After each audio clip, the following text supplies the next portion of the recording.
ইয়াকুবে বোর্ডে যাত্রা শুরু হয়েছিল ৬টি মাদ্রাসা নিয়ে, আজকে ৮০০-এর অধিক মাদ্রাসা। এটা থেকে প্রমাণ হয় আল্লামা ফুলতুহি সাহেব রহমতুল্লাহ আলাইহির মতো একজন মখলিস আল্লাহর অলির হাত ধরেই যে বোর্ডের সূচনা হয়েছিল, আজকে কুশিয়ারা ইন্টারন্যাশনাল কনভেনশন হলের ভিতরে প্রোগ্রাম হচ্ছে। হয়তো একদিন হবে যে এরকম ইনডোরের প্রোগ্রামে আর হবে না, বাইরে আউটডোর প্রোগ্রাম করা লাগবে। আমরা বিশ্বাস করি এই প্রতিযোগিতার মাধ্যমে প্রতিযোগীদের প্রতিভার বিকাশ ঘটবে এবং আন্তর্জাতিক পর্যায়ে যে সমস্ত হুফাজে কেরাম বাংলাদেশকে, মাতৃভূমিকে মুখ উজ্জ্বল করে থাকেন, একদিন ইয়াকুবে হিফজুল কোরআন বোর্ড থেকেও এমন বিজয়ী বের হবে যারা শুধু বাংলাদেশ নয়, দেশের গণ্ডি পেরিয়ে বিশ্ব ভূমণ্ডলে বাংলাদেশের নাম, নিজের উস্তাদের নাম, মাদ্রাসার নাম এবং ইয়াকুবে হিফজুল কোরআন বোর্ডের নাম উজ্জ্বল করবেন, নিজেকে আলোকিত করবেন, এই দেশের আগামী প্রজন্মকে কোরআনের আলোয় আলোকিত করবেন। আলহামদুলিল্লাহ ওয়াসসালাতু ওয়াসসালামু আলা রাসূলিল্লাহ, আম্মা বা'দ, ফাউযু বিল্লাহি মিনাশ শাইতানির রাজীম, বিসমিল্লাহির রহমানির রহিম। ইয়াকুবিয়া হিফজুল কোরআন বোর্ডের আজকের এই প্রতিভা সন্ধানে জাতীয় হিফজুল কোরআন প্রতিযোগিতা 2024-এর পুরস্কার বিতরণ অনুষ্ঠান ও পাগড়ি প্রদান অনুষ্ঠানে আজকের এই অনুষ্ঠানে সভাপতি হিসাবে আসন অলঙ্কৃত করবেন মুর্শিদুল হক হযরত আল্লামা ইমাদউদ্দিন চৌধুরী বড় সাহেব কুল্লা ফুলতলি।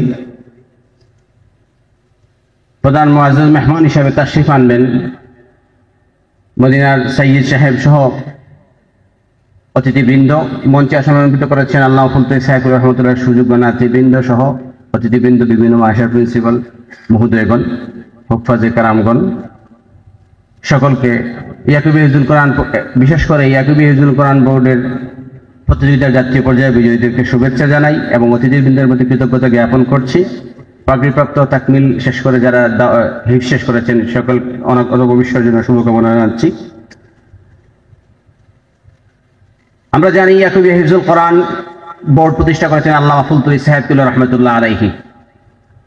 আমরা শ্রদ্ধার সাথে স্মরণ করছি সেই বিশেষ করে ভাদর মাসে দেশভাগের পূর্ব থেকে পর পর্যন্ত, স্বাধীন হওয়ার পরেও যিনি নিজের জীবনের শেষক্ষণ পর্যন্ত দিনের নকিব হিসাবে একজন ইসলামের জিহাদের তামান্না নিয়ে যিনি সবসময় চলেছেন, যিনি ময়দানে বীর ছিলেন, খানকায় পীর ছিলেন, এমন কিংবদন্তিকে শ্রদ্ধার সাথে স্মরণ করছি। আমরা স্মরণ করছি সেই সমস্ত ব্যক্তিদেরকে যাদের অক্লান্ত পরিশ্রমের মাধ্যমে ইয়াকুবে হিফজুল কোরআন বোর্ডের যাত্রা এই পর্যন্ত এসেছে। যারা দুনিয়া থেকে চলে গেছেন তাদের আত্মার মাগফিরাত কামনা করছি।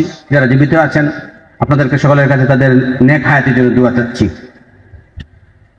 আল্লামা ফুলতুহি সাহেব রহমতুল্লাহ আলাইহি এমন এক কিংবদন্তি ছিলেন যিনি ছাত্র সমাজের কথা চিন্তা করেছেন, তালামিজে ইসলামের প্রতিষ্ঠা করেছেন, যিনি আপামর জনসাধারণের কথা চিন্তা করেছেন, আঞ্জুমানে আল ইসলাহ প্রতিষ্ঠা করেছেন, যিনি কারি সাহেবদের জন্য চিন্তা করেছেন, লতিফিয়া কারি সোসাইটি প্রতিষ্ঠা করেছেন, যিনি যখন হুফাজে কেরামদের কথা চিন্তা করেছেন, হুফাজে কোরআনদের কথা চিন্তা করেছেন, তিনি ইয়াকুবে হিফজুল কোরআন বোর্ড প্রতিষ্ঠা করেছেন।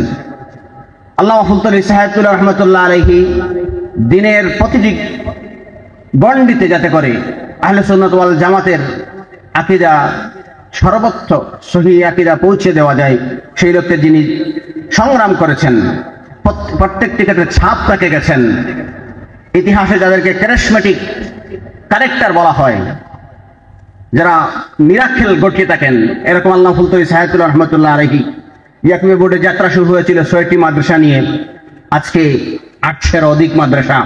এটা থেকে প্রমাণ হয় আল্লামা ফুলতুহি সাহেব রহমতুল্লাহ আলাইহির মতো একজন মখলিস আল্লাহর অলির হাত ধরেই যে বোর্ডের সূচনা হয়েছিল, আজকে কুশিয়ারা ইন্টারন্যাশনাল কনভেনশন হলের ভিতরে প্রোগ্রাম হচ্ছে। হয়তো একদিন হবে যে এরকম ইনডোরের প্রোগ্রামে আর হবে না, বাইরে আউটডোর প্রোগ্রাম করা লাগবে। আমরা বিশ্বাস করি এই প্রতিযোগিতার মাধ্যমে প্রতিযোগীদের প্রতিভার বিকাশ ঘটবে এবং আন্তর্জাতিক পর্যায়ে যে সমস্ত হুফাজে কেরাম বাংলাদেশকে, মাতৃভূমিকে মুখ উজ্জ্বল করে থাকেন, একদিন ইয়াকুবে হিফজুল কোরআন বোর্ড থেকেও এমন বিজয়ী বের হবে যারা শুধু বাংলাদেশ নয়, দেশের গণ্ডি পেরিয়ে বিশ্ব ভূমণ্ডলে বাংলাদেশের নাম, নিজের উস্তাদের নাম, মাদ্রাসার নাম এবং ইয়াকুবিয়া হিফজুল কোরআন বোর্ডের নাম উজ্জ্বল করবেন, নিজেকে আলোকিত করবেন, এই দেশের আর আগামী প্রজন্মকে কোরআনের আলোয় আলোকিত করবেন, সেই কোরআন শিক্ষার দিকে যাকে দেখে আগ্রহী হবে, উৎসাহ পাবে।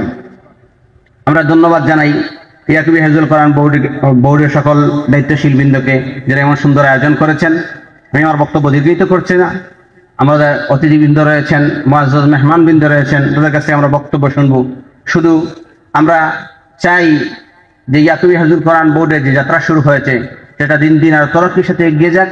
আমাদেরকে যেখানে যখনই যে কাজের জন্য ডাকা হবে ইনশাআল্লাহ আমরা সর্বদা কাজের জন্য প্রস্তুত রয়েছি। ধন্যবাদ সবাইকে। আসসালামু আলাইকুম।